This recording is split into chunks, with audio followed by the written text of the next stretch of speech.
پھپھو دیکھیں رات کو کیسے بو رہی تھی، مایوں نہیں بیٹھوں گی، اور اب 12:30 بج رہے ہیں، محترمہ کمرے سے ہی نہیں نکلی۔ صبح سے بھائی مجھ سے 2 کپ چائے کے اور 2 شرٹ پریس کروا چکے ہیں۔ ردا نے فائزہ کو اندر کمرے میں آتا دیکھ کر دونوں ہاتھ کمر پر رکھے اسے گھورا تھا۔ سب کو یہ پتہ تھا کہ راہم کے یہ دونوں کام وہی کرتی تھی۔ صبح صبح زرینہ بھابی اور انعام بھائی کے سر پر بم پھوڑا ہے جناب بھتیجے نے کہ سب کو مانتے ہی بنی ہے۔ جاؤ اب کمرے میں جا کر اپنی شکل دکھاؤ میرے بھتیجے کو، صبح سے بے چین ہے، فائزہ نے مزے سے کہا تھا۔ اس کا دل دھڑکا تھا۔ اوہو، مطلب عید کو رخصتی پکی؟ ردا نے اٹھ کر اسے باہوں میں بھرا تھا۔ بالکل پکا کام کیا ہے میری دیوانی بھتیجی کو قابو کرنے کے لیے میرے نکمے بھتیجے نے۔ اب کہ فائزہ نے اسے شرارت سے دیکھا تھا، اس کے چہرے پہ راہم حسن کی محبت کے انگنت رنگ بکھرے تھے۔ ہائے پھپھو، ہیر شرما رہی ہے، یہ تو انقلاب ہو گیا۔ وہ سچ میں شرم سے مر جانے کو تھی۔ مزید نہ برداشت کرتے اس نے ردا کا حصار توڑا تھا۔ پھپھو دیکھ لیں، شکرانے کے نفل پڑھ رہے ہوں گے کہیں بیٹھ کے، صبح سے میری شکل نہیں دیکھی، سر جھٹک کر کہتی وہ دروازے کی طرف بڑھی تھی، لیکن اسے دروازے پر ہی رک جانا پڑا تھا۔ باجی شادی نہیں، رخصتی۔ پینو ہانپتی کانپتی اپنے سینے پہ ہاتھ رکھتی اسے دیکھ رہی تھی۔ ہٹو یہاں سے، پہلے بھی تمہاری وجہ سے کم ذلیل نہیں ہوئی میں، وہ اسے گھورتی بولی۔ فائزہ اور ردا دونوں ہنسی تھیں۔ میں آپ سے تھوڑی زیادہ، پینو نے اپنا دکھ رویا۔ لیکن باجی جی ابھی کی خبر بالکل پکی ہے، راہم بھائی نے کہا ہے وہ عید کے دن اپنی دلہن رخصت کروا کر لائیں گے، اور جی اس بار آپ مجھے جھوٹا کہہ ہی نہیں سکتی۔ یہ دیکھیں، بعد میں لوگ اپنی ہی باتوں سے پھر کر پینوں کو ذلیل کرتے ہیں، وہ منہ بنا کر کہتی موبائل میں ویڈیو چلاتے بولی۔ ہیر نے حیرت سے موبائل اس کے ہاتھ سے لیا۔ فائزہ اور ردا اس کے دائیں بائیں اس کے ساتھ سر جوڑے کھڑی ہوئی تھی۔ چلو بھی نام، میرے بیٹے کو اب اپنی بیٹی دے ہی دو۔ حسن صاحب ایک ہاتھ راہم کے گلے میں ڈالے، انعام صاحب کو دیکھ کر بولے۔ وہ نیچے دیکھتا مسکرا رہا تھا۔ انعام صاحب نے آگے بڑھ کر راہم کو گلے لگایا تھا۔ ہیر کے دل نے سپیڈ پکڑی تھی، یہ تو ہے ہی میرا بیٹا۔ پھر ختیجہ اور زرینہ نے باری باری اس کی پیشانی چومی تھی۔ راہم تھوڑی بیوقوف ہے وہ، زرینہ جھلملاتی آنکھوں سے اس کا چہرہ دونوں ہاتھوں میں تھامے کہہ رہی تھی۔ ہیر کی آنکھیں یک لخت پانیوں سے بھری تھی، اس کے ہاتھوں میں موبائل لرزا تھا۔ فائزہ نے مسکرا کر اسے دیکھا تھا جو بھیگی آنکھوں سے اسکرین کو دیکھ رہی تھی۔ چچی امی وہ غیر تھوڑی ہے، اس نے انہیں گلے لگایا تھا۔ تبھی ویڈیو ختم ہوئی تھی اور ساتھ ہی ہیر کا رونا شروع۔ ہاں تبھی دل کھول کر ڈانٹتے، وہ بمشکل کہتی موبائل پینوں کو تھماتے ہی چہکوں پہکوں رو دی تھی۔ ارے رے میری جان، کیا ہوا ہیر؟ فائزہ نے مسکراتے ہوئے اسے خود سے لگایا تھا، مگر وہ مزید روتی گئی تھی۔ فائزہ سمجھ گئی تھی، ماں کو روتا دیکھ کر ہر لڑکی کی طرح ہیر انعام کا نازک سا دل بھی باہر آیا تھا۔ لڑکی رخصت ہو کر چاہے 7 سمندر پار جائے یا دیوار ملی دوسرے کمرے میں، ہر لڑکی کے احساسات رخصتی کے نام پر بدلتے تھے اور دل سوکھے پتے کی طرح لرز جاتا تھا۔ اور یہی حال ہیر انعام کا ہوا تھا، جس کی آنکھوں اور دل میں راہم حسن کا رات والا روپ نقش ہو گیا تھا، اور اسی باعث وہ ساری رات ہی جاگی تھی۔ ہیر وہ تمہیں کوئی جاپان نہیں لے جا رہے، یہ دیوار سے دیوار ملی ہوئی ہے، ردا نے ہنس کر کہا تھا۔ وہ اکیلے میں میرے ساتھ پتہ نہیں کیا کیا کریں گے پھپھو، کوئی بچانے والا بھی نہیں ہوگا، وہ سو کرتی انجانے میں پتہ نہیں کیا بول گئی تھی۔ اپنی بات کا مطلب اسے فائزہ اور ردا کے مشترکہ کہکے نے سمجھایا تھا۔ اس کا چہرہ سرخ ہوا تھا۔ آپ دونوں سے بات کرنا ہی فضول ہے، وہ اپنا آپ چھڑواتی واش روم میں گم ہوئی تھی۔ اوف ہیر راہم حسن، مجال ہے تم کبھی سوچ کر بول لو، وہ شیشے میں اپنا عکس دیکھتی بولی تھی، لیکن خود سے نظریں ملتے ہی اسے اپنے گال تپتے ہوئے محسوس ہوئے تھے۔ پورے 2 دن وہ اس کے سامنے نہیں آئی تھی۔ اس نے پینوں کے ہاتھ شرٹ بھجوائی تھی جو ہیر نے اپنے کمرے میں ہی پریس کر کے پینوں کے ہی ہاتھ واپس بھجوائی تھی۔ زرینہ نے اسے کچن میں بلایا تھا۔ میری بیٹی تو مایوں ہی بیٹھ گئی ہے بھابی، زرینہ نے اسے دیکھ کر شرارت سے کہا تھا۔ وہ جھیمپی تھی، لیکن پھر کچھ یاد آیا تھا۔ امی، تائی امی، آپ دونوں سن لیں، میں مایوں بالکل نہیں بیٹھوں گی۔ اس کی بات پر ختیجہ ہنسی تھی۔ اچھا چلو، یہ گلاس ہیں، انہیں دھو کر رکھو، پینوں سے دلوائے تو یہ 3 سیٹ برباد ہو جائیں گے۔ وہ کہتے ہوئے ختیجہ کے ساتھ باہر نکلی تھی۔ اس نے گلاسوں کو دیکھتے ہوئے منہ بنایا تھا۔ کوئی قدر ہی نہیں ہے، ہونے والی دلہن اب گلاس دھوئے گی؟ وہ بآواز بلند کہتے اس نے گلاس کی ٹرے سنک کے پاس رکھی تھی۔ وہ جو ردا سے چائے بنوانے کچن میں آ رہا تھا، دروازے پہ آ رکا تھا۔ کتنے گلاس ہوئے بھلا؟ 1 2 3۔ وہ پھر مکس ہو جاتے۔ اپنی بچپن کی بیوی کی عقل مندی پر اشش کر اٹھا۔ وہ دروازے سے ٹیک لگا گیا تھا۔ اوہ، 3 سیٹ ہیں اور ہر سیٹ میں 6 گلاس، تو کتنے ہوئے؟ وہ اوپر دیکھتے سوچتے ہوئے بولی 18۔ وہ اس کے کان میں سرگوشی کرتا اسے ڈرا گیا تھا۔ وہ سینے پہ ہاتھ رکھتی اچانک اچھلی تھی۔ ہیر، تھوڑی سی توجہ پڑھائی پہ دے دی ہوتی تو آج یہ حال نہ ہوتا۔ تمہیں 3 کی ٹیبل پر بھی سوچنا پڑتا۔ اس کی بات ہمیشہ کی طرح ہیر کو آگ ہی تو لگا گئی تھی۔ ساری عقل تو آپ کے پاس ہے نا؟ وہ غصے سے اچانک پلٹی تھی، لیکن وہ پیچھے نہیں ہٹا تھا۔ دونوں میں فاصلہ نہ ہونے کے برابر تھا۔ نتیجتاً ہیر سنک سے لگتی پیچھے ہوئی تھی۔ ویسے میں سوچ رہا تھا، رحم نے اچانک اپنا ہاتھ بڑھایا تھا۔ پیچھے ہٹیں۔ وہ اس کی قربت سے پریشان ہوتی سٹ پٹاتے ہوئے اپنا ہاتھ پیچھے کر گئی، اور نتیجتاً وہ 18 گلاس، وہ گلاسوں کے 3 سیٹ جنہیں زرینہ کے خیال سے پینوں لاپرواہی سے دھوتے توڑ بیٹھے گی، ان کی نظر میں ان کی ذمہ دار بیٹی بہت احتیاط سے دھو کر رکھے گی، لیکن ان کی صدا کی نالائق بیٹی اپنے بچپن کے شوہر کے رومانس کا بے دردی سے قتل کرتے سارے کے سارے گلاس سنک میں گراتی توڑ چکی تھی۔ وہ مڑی تھی۔ یہ کیا کیا آپ نے؟ وہ صدمے سے بے ہوش ہونے کو تھی۔ پوری 18 لاشیں سنک میں پڑی اس کا منہ چڑھا رہی تھیں۔ ہیر، کیا کیا تم نے؟ زرینہ کی داڑھتی ہوئی آواز آئی تھی۔ امی، وہ حواس باختہ ہوئی تھی۔ یہ میرے رومانس کا ستیہ ناش کرنے کی چھوٹی سی سزا ہے مسز۔ وہ اس کے بالکل قریب آتے مزے سے بولتا اسے تپا ہی تو گیا تھا۔ یہ آپ کا رومانس ہے؟ وہ چہرہ پیچھے کرتی پٹی پٹی آنکھوں سے بولی تھی۔ بھابھی، آئیں دیکھیں ذرا اپنی ذمہ دار بہو کے کارنامے۔ آواز قریب سے آئی تھی۔ میں امی کو بتاؤں گی، یہ میں نے نہیں بلکہ ان کے پیارے داماد نے توڑے ہیں، وہ شکایتی انداز میں بولی تھی۔ مجھے تمہاری بے وقوفی پر کوئی شک نہیں ہے ہیر رحم حسن۔ وہ اس کے چہرے پہ پھونک مارتا کھڑکی سے کود گیا تھا۔ وہ ٹرانس کی کیفیت میں کھڑکی کی طرف دیکھ رہی تھی جب زرینہ اندر آئی تھی۔ ان کے پیچھے ختیجہ بھی تھی۔ ہائے بھابھی، پورے کے پورے گلاس توڑ دیے، کیا کروں میں اس لڑکی کا؟ ہفتے بعد اس کی شادی ہے۔ انہوں نے سر پر ہاتھ مارے۔ کوئی ایک سلامت گلاس کو ڈھونڈتے افسوس کیا تھا۔ جن سے میری شادی ہے نا تائی امی، انہوں نے ہی توڑے ہیں، وہ زور سے بولی تھی۔ بچپن کی بیوی کی گل افشانی پر کھڑکی کی دیوار سے لگے بچپن کے شوہر نے بے اختیار اپنا سر پیٹا تھا۔ راہم نے؟ زرینہ سیخ پا ہوئی تھی۔ بالکل، وہ بھی یہی تھے، انہوں نے یہ سارے گلاس توڑے ہیں۔ میں سچ کہہ رہی ہوں تائی امی۔ وہ خود کو بچاتے روحان سی ہوئی تھی۔ راہم کو اپنے مستقبل پر رحم آیا تھا۔ دیکھ رہی ہیں بھابھی آپ؟ زرینہ کا بس نہیں چل رہا تھا، تھوڑی سی عقل اس کے دماغ میں گھسا دیتی۔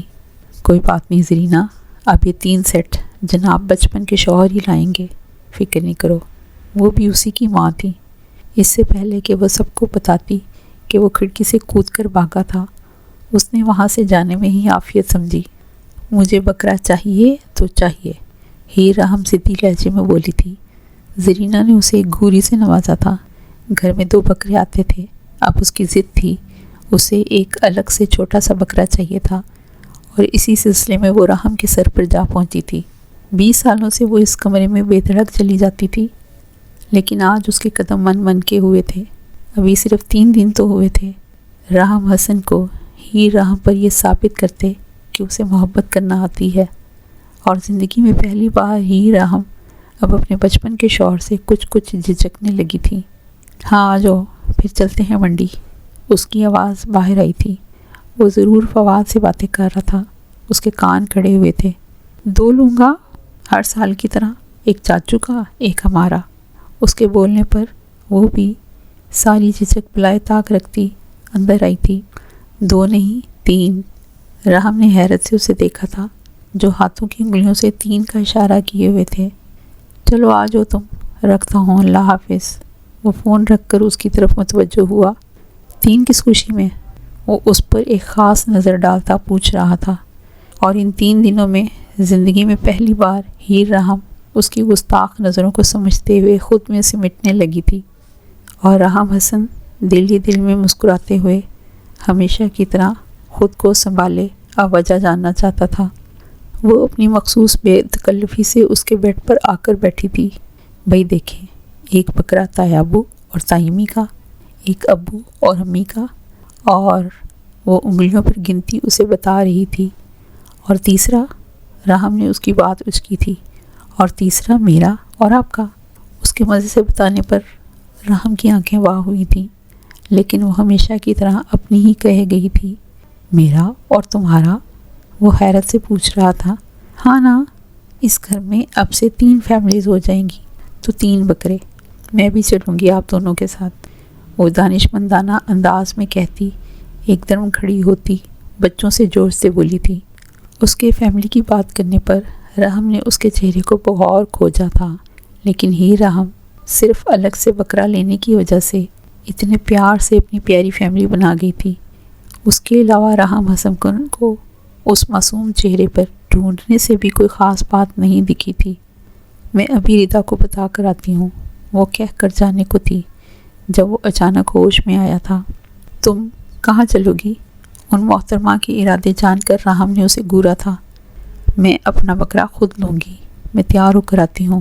ردا، ردا، وہ کہہ کر ردا کو آوازیں دیتی چلتی بنی تھی۔ پھوپھا آپ ٹھیک تھی، ان میڈم کو پورے 8-9 دن مایوں ہی بٹھانا چاہیے تھا۔ اس نے تل ملا کر اپنے بالوں میں ہاتھ پھیرا تھا۔ تایمی، تایمی، میں اپنا بکرا لینے جا رہی ہوں، وہ خوشی سے چلاتی نیچے اترتی آ رہی تھی۔ زرینہ نے چونک کر اسے دیکھا تھا، جو اپنی طرف سے بالکل تیار، دوپٹہ سر پر ڈالے، خوشی خوشی چلاتے آ رہی تھی۔ کہاں جا رہی ہو تم؟ زرینہ نے اسے گور کر دیکھا تھا۔ بکرا لینے جا رہی ہوں، اور ردا بھی چل رہی ہے۔ اس نے جان کر ردا کا نام لیا تھا، مطلب ان کو واضح کرنا تھا کہ وہ اکیلی نہیں ہے۔ تمہیں منع کر دیا نا، تو ضد کس بات کی ہے؟ زرینہ کو غصہ آیا تھا۔ امی، وہ دلا رہے ہیں نا، اس نے وہ پر زور دیکھ کر کہا۔ انہوں نے اسے گھور کر ختیجہ کو دیکھا تھا۔ جانے تو زرینہ، جب راہم لے کر جا رہا ہے تو۔ ختیجہ نے ہمیشہ کی طرح اس کی سائڈ لی تھی۔ بھابھی، راہم بجائے اس کو منع کرنے کے اس کی ضد پوری کرنے چلا ہے۔ زرینہ کو راہم کے مان جانے پر حیرت ہوئی تھی۔ امی، زندگی میں پہلی بار تو میرے بچپن کے شوہر میری کوئی خواہش پوری کر رہے ہیں۔ اس کی بات پر حسن صاحب کا کہا جاندار تھا۔ بالکل بھائی، اس کا تو گواہ میں بھی ہوں، وہ قریب آئے تھے۔ لیکن بھائی صاحب، 2 بکرے تو پہلے ہی آتے ہیں اس گھر میں، اب تیسرا؟ زرینہ تذبذب کا شکار تھی۔ امی، قربانی اب مجھ پر فرض ہو گئی ہے۔ اس کی بات پر سیڑھیاں اترتا راہم سٹ پٹایا تھا۔ اوپر وہ اس کو تیسرے بکرے کا بیک گراؤنڈ دے چکی تھی، اور اب وہ سب کے سامنے۔ وہ تیزی سے نیچے آیا تھا۔ کیوں؟ اب ایسا کیا کارنامہ انجام دیا ہے آپ نے جو آپ پر قربانی فرض ہو گئی ہے؟ زرینہ کے سوال پر راہم کا دل گھبرایا تھا۔ وہ حسن کمال کی طرف مڑی تھی۔ تایابا، آپ ہی نے تو بتایا تھا ہر شادی شدہ صاحب استطاعت جوڑوں پر، مطلب جن کی ایک فیملی بن جاتی ہے، ان پر قربانی فرض ہو جاتی ہے۔ اب تایابو، میری اور ان کی بھی تو ایک فیملی ہے۔ اس سے پہلے کہ وہ سب کے سامنے اپنی فیملی کمپلیٹ کرتی، وہ بے اختیار اسے پکار بیٹھا تھا۔ اس کی بات پر ختیجہ اور حسن صاحب نے اپنی ہنسی روکی تھی، جبکہ زرینہ نے اپنے سر پر ہاتھ رکھا تھا۔ ہیر، ہیر، میری بلو شرٹ کہاں ہے؟ وہ اپنے مخصوص سڑیل بھرے انداز میں کہتا، دل ہی دل میں اس کا گلا دبانے کی خواہش پر عمل کرنے کا منصوبہ بناتا پلٹا تھا۔ حالانکہ وہ جانے کے لیے بالکل تیار تھا، لیکن اس کی زبان بھی تو بند کرنی تھی نا کسی طرح۔ آ رہی ہوں تایابا، ہیر نے اسے جواب دے کر اپنی بات مکمل کرنی چاہی۔ ہیر، میں تمہیں چھوڑ کر چلا جاؤں گا، میں بتا رہا ہوں، وہ پلٹے بغیر چلایا تھا۔ آتی ہوں تایابو، ایک تو یہ آپ کے بچپن کے بیٹے بھی ہیں نا، جب تک مجھ پر غصہ نہ کر لیں ان کا کھانا ہضم نہیں ہوتا۔ حسن صاحب زور سے ہنسے تھے۔ ہیر، زرینہ نے اسے گھورا تھا۔ آئی، وہ کہہ کر اس کے پیچھے بھاگی تھی۔ کیا فرما رہی تھیں آپ نیچے ابو سے؟ وہ کمرے کے بیچوں بیچ کھڑا، سینے پر بازو باندھے، اسے اپنی مخصوص خوشمگین نظروں سے گھورتا پوچھ رہا تھا، اور ہمیشہ کی طرح ہیر راہم اس کی نظروں سے خائف ہوئی تھی۔ یہ شرٹ ٹھیک تو ہے، لیکن اگر آپ بلو پہننا چاہتے ہیں تو، وہ کہتی ہوئی آگے بڑھنے کو تھی جب وہ اس کا ہاتھ تھامے اسے پھر سے اپنے مد مقابل لا چکا تھا۔ امی بار بار پوچھ رہی تھیں کہ بکرا کیوں چاہیے، وہ روٹھے پن سے بولی تھی، لیکن محترم راہم حسن کا موڈ اچانک بدلا تھا۔ ہاں تو کیوں چاہیے؟ وہ 2 قدم کا فاصلہ مٹاتا اس کے قریب آیا تھا۔ اف، بتایا تو ہے، ہماری اب الگ سے ایک فیملی بننے جا رہی ہے تو۔ وہ سچ میں چڑھ کر سر پر ہاتھ مارتی بولتی۔ اس سے پہلے کہ اپنی بات پوری کرتی، وہ اس کی بات کاٹ گیا تھا۔ اس کا بار بار ہماری الگ فیملی کی تکرار راہم حسن کے دل کے جذبات بیدار کر گئی تھی۔ وہ انجانے میں اپنی ہی بات میں پھنسی تھی۔ اگر ایسی ہی بات ہے تو ہماری ایک الگ سے فیملی بنے تو 20 سال ہو چکے ہیں۔ راہم کی نظریں اس کے معصوم چہرے پر بھٹکی تھیں، لیکن ہمیشہ کی طرح وہ انجان بنی ہوئی تھی۔ کوئی نہیں، فیملی ایسے تھوڑی بنتی ہے، وہ ترنت بولی تھی۔ راہم نے حیرت سے اس کے چہرے کو کھوجا تھا، پر وہ ہمیشہ کی طرح سدا کی انجان۔ تو کیسے بنتی ہے؟ وہ غیر محسوس طریقے سے اس کے تھوڑا اور قریب ہوا تھا۔ جب ایک کمرے میں ایک ساتھ رہتے ہیں تو، وہ جوش سے بولتی، اپنے دونوں ہاتھ اپنے ہونٹوں پر رکھ گئی تھی۔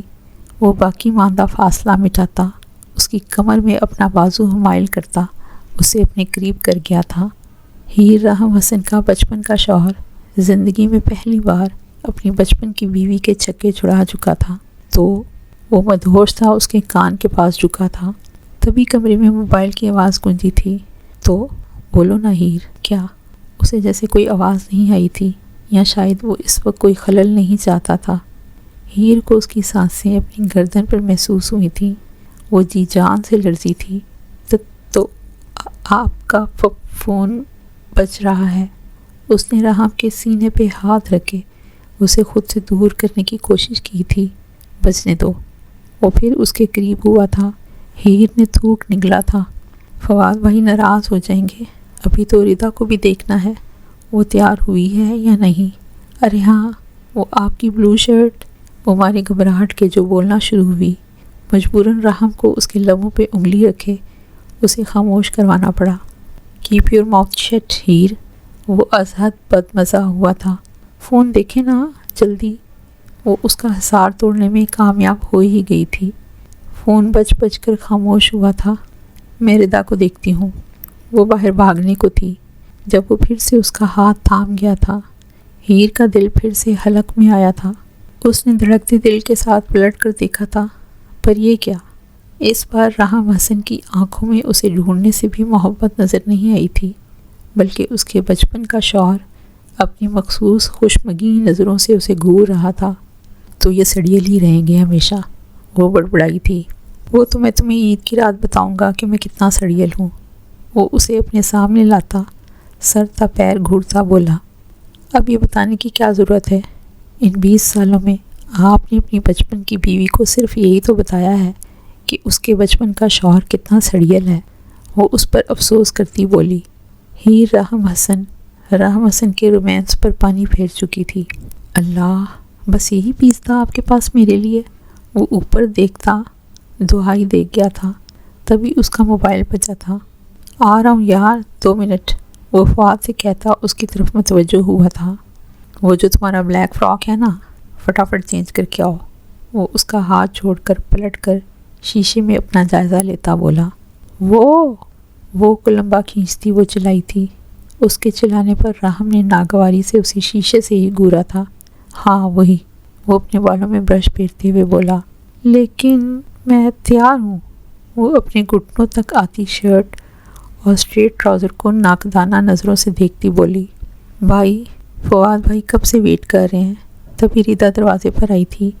راہم نے پلٹ کر ردا کو دیکھا تھا۔ گھٹنوں سے 1 انچ نیچے فراک، کھلا ٹراؤزر، سر پر دوپٹہ لیے وہ اندر آئی تھی۔ اس پر ایک مطمئن نظر ڈالتا وہ اس کی طرف پلٹا تھا۔ صرف 5 منٹ ہم تمہارا انتظار کریں گے بس، وہ کہہ کر رکا نہیں تھا۔ سڑیل ہے تمہارا بھائی، وہ دروازے کو دیکھ کر چلائی تھی۔ ردا نے نہ سمجھی سے دونوں کے موڈ کو دیکھا تھا۔ صرف 5 منٹ ہیں ہیر تمہارے پاس، میں تو چلی، کہیں سچ میں مجھے بھی نہ چھوڑ جائیں، وہ بے نیازی سے کہتی پلٹی تھی۔ اب وہ پاؤں تک آتا فراق پہنے، بکری گایوں کے قدموں میں ادھر ادھر لڑکوں کی دیکھنا تم، وہ تن فن کرتی اس سے پہلے کمرے سے نکلی تھی۔ لیکن ہم کوئی پارٹی میں تو نہیں جا رہے ہیر، وہ حیرت سے اس کے پیچھے لپکی تھی۔ تو اپنے سڑیل بھائی کو سمجھاؤ نا، کسی کی سنتے ہیں، کہا بھی تھا پھپھو کو، ان کے سڑیل بھتیجے کو سڑیل ہی رہنا ہے ہمیشہ۔ اس نے الماری سے فراک نکال کر زور سے پٹ بند کیا تھا۔ مطلب بھائی نے تمہیں کہا ہے بلیک فراک پہنو؟ ردا کی حیرت حد سے سوا تھی۔ ہاں جی، آپ نے وہ گانا نہیں سنا، اج کالا جوڑا پا ساڈی فرمائش تے؟ پینو نے سر سے گانا گانے کی کوشش کی تھی جب ہیر کی خطرناک گھوری اس کے شوق پر پانی پھیر گئی تھی۔ ردا نے بمشکل اپنا کہا روکا تھا۔ وہ باجی جی، رحم بھائی کہہ رہے ہیں اب میں نے آپ دونوں کو چھوڑ کر چلے جانا ہے۔ پینو نے جلدی سے اس کا پیغام دیتے اپنی شامت بلوائی تھی۔ اپنے بھائی سے کہو 15 منٹ سے پہلے نہیں آنے والی میں، اس نے زور سے کہتے ہوئے واش روم کا دروازہ کھٹاک سے بند کیا۔ اس سے پہلے کہ پینو مینو ان ہیر کا پیغام اسے دیتی، ردا نے اسے دوسرے کام پر ہی لگا دیا۔ ہیر نے گاڑی میں بیٹھتے ہی فواد سے معذرت کی تھی، جو وہ ہنستے ہوئے کوئی بات نہیں، ہمیں کچھ برا نہیں لگا کہہ کر بات پلٹ گیا۔